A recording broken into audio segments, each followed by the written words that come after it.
एक गांव में कांता नाम की एक बुढ़िया अपने परिवार के साथ रहा करती थी। बुढ़िया के परिवार में उसके दो बेटे और एक बहू थी।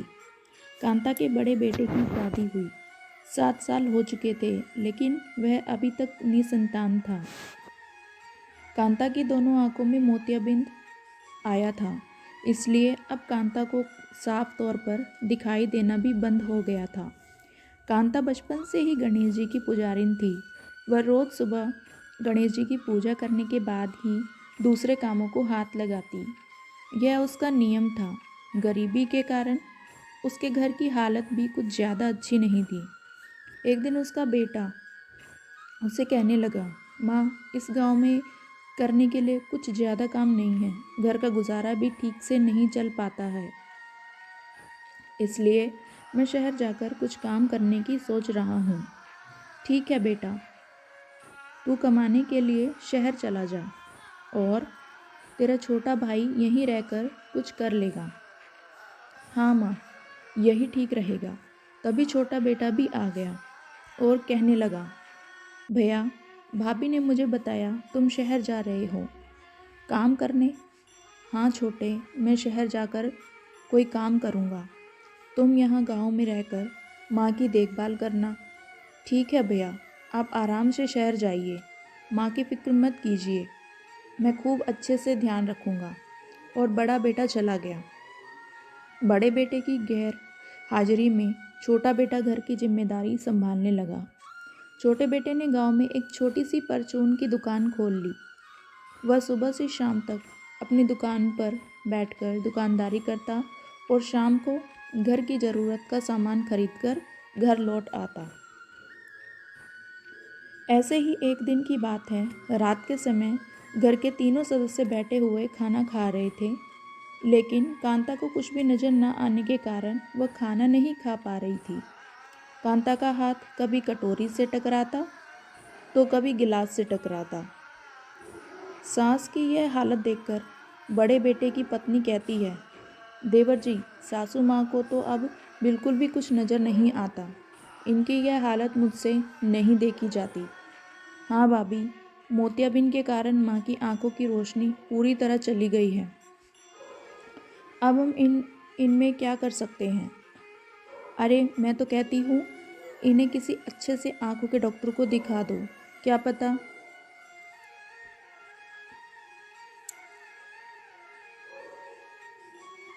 इनका इलाज होने पर इनकी आंखें ठीक हो जाएं।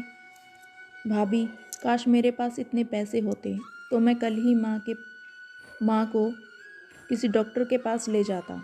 अरे बेटा, हम गरीबों के पास ढंग से खाने के लिए रोटी तो नहीं है। मेरी आंखों का इलाज भला कैसे होगा। शायद मेरे गणपति जी की यही इच्छा है कि मैं अब इस संसार को ना देखूं। माँ जी, आप चिंता मत कीजिए, मैं हूँ ना। मैं आपकी आंखें बनाकर रहूँगी। इसी प्रकार कांता के दिन बीत रहे थे। फिर एक दिन की बात है कि एक बच्ची कांता के पास आई और कहने लगी, दादी, हमारे घर में आज गणेश पूजा है। माँ ने आपको बुलाया है। आप मेरे साथ मेरे घर चलिए। अरे बिटिया, तू अभी अपने घर जा, मैं थोड़ी देर में आ जाऊंगी। ठीक है दादी, मैं जाती हूँ, आप आ जाना। बच्ची वापस चली गई तो कांता अपनी बहू से कहने लगी, बहू, हमारी पड़ोसन पुष्पा के घर आज गणेश पूजा है। मैं ज़रा पुष्पा के घर जा रही हूँ पूजा में शामिल होने। तो पीछे से घर का ख्याल रखना। सासू माँ, आपको अकेले जाने में परेशानी होगी। मैं आपको पुष्पा के घर छोड़ आती हूँ।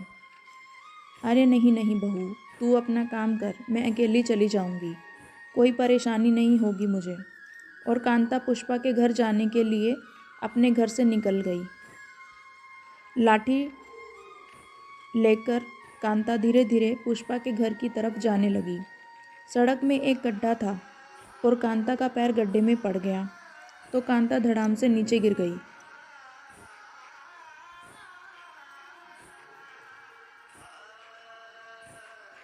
तभी सामने से कांता का छोटा बेटा आया।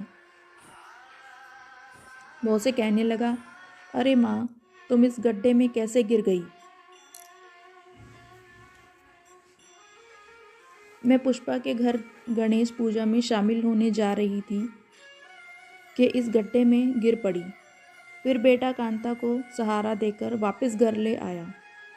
कुछ दिन बीत गए और गणेश चतुर्थी भी आ गई। कांता और उसकी बहू विधिवत गणेश जी की पूजा करने लगी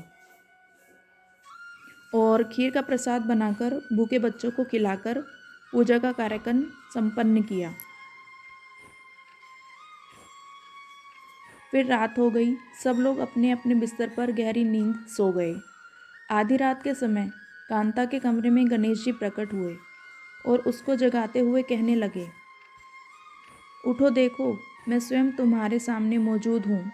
जागो कांता, जागो। कांता जाग उठ बैठी। वैसे तो उसको कुछ भी दिखाई नहीं देता था, लेकिन गणेश जी को वह साफ साफ देख पा रही थी। गणेश जी को प्रत्यक्ष रूप से अपने सामने पाकर वो हैरान रह गई। विघ्नहर्ता है गणपति बप्पा, आपके दर्शन मात्र से ही मेरी आंखें ठीक हो गई हैं। आपके दर्शन पाकर तो मैं धन्य हो गई प्रभु। आपको कोटि कोटि प्रणाम। तुम्हारी आंखें अभी ठीक नहीं हुई हैं। कांता, यह तो तुम केवल मेरे दिव्य रूप को देख ही पा रही हो। मैं तुम्हारी सच्ची भक्ति से प्रसन्न हूँ और मैं तुम्हें एक वरदान देना चाहता हूँ। तुम कोई भी एक वरदान मांगो, मैं तुम्हें एक वरदान दे दूँगा। कांता सोच में पड़ गई। समझ में नहीं आ रहा प्रभु, मैं क्या वरदान मांगूं? मेरी तो बुद्धि ही काम नहीं कर रही है। मैं जानता हूँ पुत्री, तुम इस समय एक विचित्र परिस्थिति में उलझ गई हो। तुम समझ नहीं पा रही हो कि मुझसे क्या वरदान मांगो। हाँ मेरे भगवान, बिल्कुल यही बात है। तो तुम ऐसा करो पुत्री, अच्छी तरह सोच विचार कर लो, अपने सगे संबंधियों से सलाह कर लो कि तुम्हें कौन सा वरदान चाहिए। मैं 2 दिन बाद फिर आऊँगा, तब तुम मुझसे वरदान मांग लेना।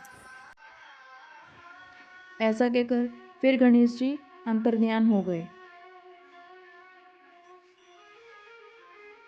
और कांता फिर से सो गई।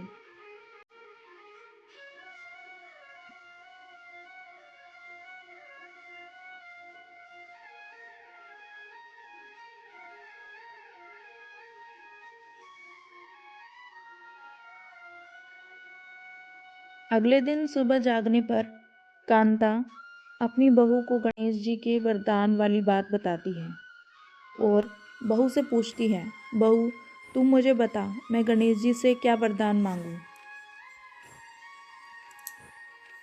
सासू माँ, आप गणेश जी से पोता मांग लेना, यही सबसे बेहतर वरदान रहेगा।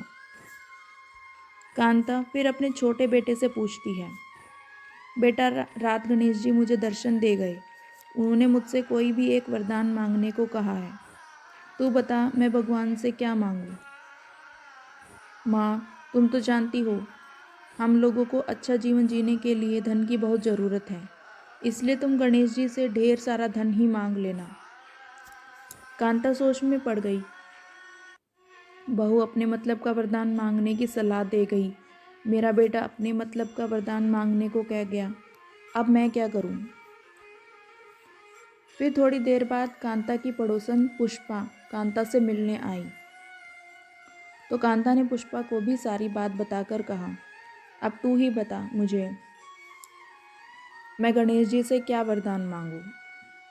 अरे चाची, मेरे हिसाब से तुम्हें ज़्यादा अपनी आँखों की ज़रूरत है, इसलिए तुम आँखें ठीक होने का वरदान ही मांग लेना। पुष्पा की बात सुनकर कांता गहराई से कुछ सोचने लगी। फिर रात हो गई और कांता गणेश जी के आने का इंतजार करने लगी।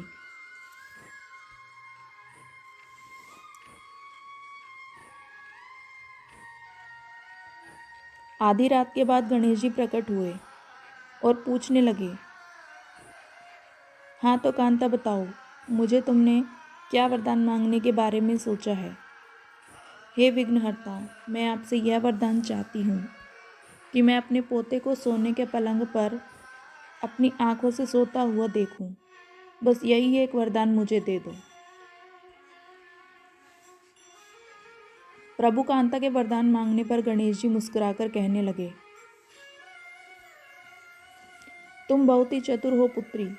तुमने एक ही वरदान में मुझसे 3-3 वरदान मांग लिए। तुम अपनी चतुराई से मुझे ठग रही हो। हे गजानन, मुझे जो मांगना था सो मैंने मांग लिया। अब आप मुझे मेरा मांगा हुआ वरदान देकर अपना वादा पूरा कीजिए। मैं तुम्हारी इस चतुराई भरी ठगी से भी प्रसन्न हूँ। पुत्री, तुम्हारा मांगा हुआ यह वरदान अवश्य पूरा होगा। तथास्तु।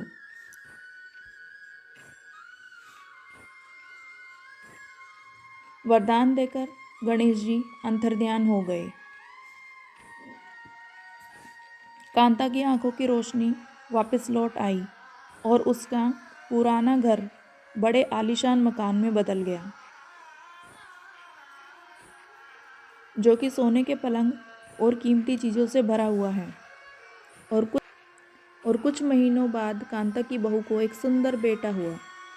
इस तरह कांता ने अपनी चतुराई से गणेश जी को ठग कर अपनी गरीबी एक ही झटके में दूर करके अपना जीवन खुशहाल बना लिया। दोस्तों, तो आपको ये कहानी कैसे लगी ज़रूर बताएं और मेरे चैनल को लाइक शेयर और सब्सक्राइब करिए। धन्यवाद दोस्तों। जय श्री कृष्णा। आपका दिन मंगलमय हो।